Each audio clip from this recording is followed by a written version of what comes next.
नमस्कार, मैं हूं सौरभ श्रीवास्तव। लोकसभा चुनाव के लिए जैसे ही निर्वाचन आयोग ने तारीखों का ऐलान किया, उसके बाद से ही एनडीए और विपक्षी गठबंधन की तरफ से लगातार प्रत्याशियों के नाम का ऐलान किया जा रहा है और अलग अलग राज्यों के हिसाब से जातिगत समीकरण को देख के, पार्टी के समीकरण को देख के सीट शेयरिंग का फार्मूला भी लगातार तय होता हुआ दिखाई दे रहा है। अगर 40 लोकसभा सीटों वाली बिहार की बात करें तो बिहार में भी सोमवार को एनडीए के तरफ से सीट शेयरिंग का पूरा फार्मूला पर फाइनल मोहर जो है वो एनडीए के बैठक में लगा दी गई है। यानी कि अब बिहार में ये रास्ता साफ हो चुका है कि किस पार्टी के खाते में कितनी सीट गई। हम आपको बता दें, जैसे ही बिहार को लेकर के एनडीए का फार्मूला तय हुआ तो केंद्रीय मंत्री पशुपति पारस इस फार्मूले से नाराज हो गए और पशुपति पारस ने अपने मंत्री पद से इस्तीफा दे दिया। हम आपको बता दें कि बिहार में जैसे ही सीट शेयरिंग हुई तो पशुपति पारस के खाते में एक भी लोकसभा की सीट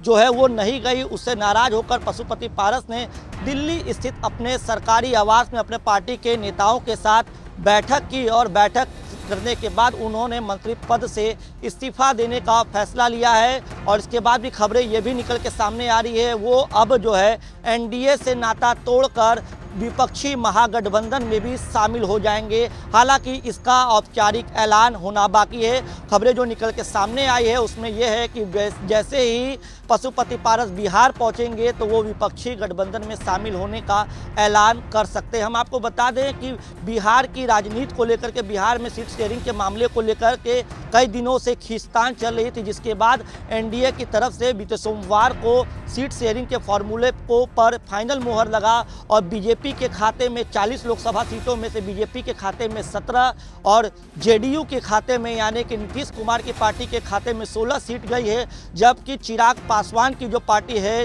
लोक जनशक्ति पार्टी, जो चिराग पासवान का गुट है, उसको 5 सीटें दी गई है और पूर्व मुख्यमंत्री बिहार के जीतन राम मांझी की पार्टी हमको 1 सीट और 1 सीट जो है वो उपेंद्र कुशवाहा के पार्टी में को दी गई है। तो बिहार में पूरा तरीके से अब लोकसभा के लिए फाइनल मोहर लग गया है। पार्टियों को जो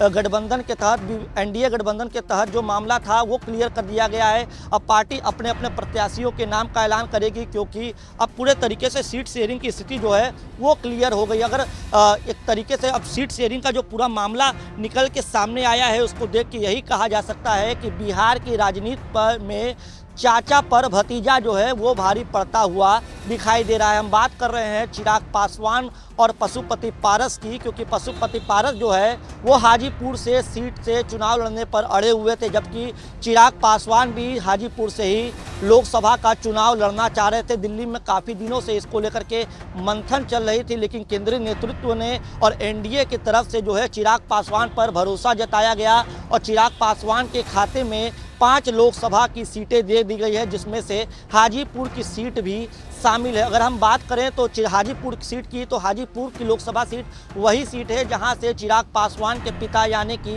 रामविलास पासवान जो है 9 बार सांसद रहे। यही वजह है कि उस सीट को लेकर के लगातार जो है चिराग पासवान उसी सीट से चुनाव लड़ना चाह रहे थे। चाहे वो अमित शाह से मुलाकात किए हों, चाहे वो जेपी नड्डा से मुलाकात किए हों, इन तमाम मुलाकातों में हाजीपुर की सीट का लगातार जिक्र होता रहा है। तो हम आपको बता दें कि पहले भी चिराग पासवान जो है चुनावों में जब उनका भाषण आता था या उनके जो बयान निकल के सामने आते थे तो चिराग पासवान साफ तौर पे ये कहते रहते थे कि मैं प्रधानमंत्री मोदी का हनुमान हूं और उनके नेतृत्व में देश की सेवा करना चाहता हूं। तो यही वजह रही और तमाम चीज़ों को देखते हुए जो बीजेपी की अगर बात करें तो बीजेपी ने सीट शेयरिंग के मामले में चिराग पासवान पे भरोसा जताया है, जबकि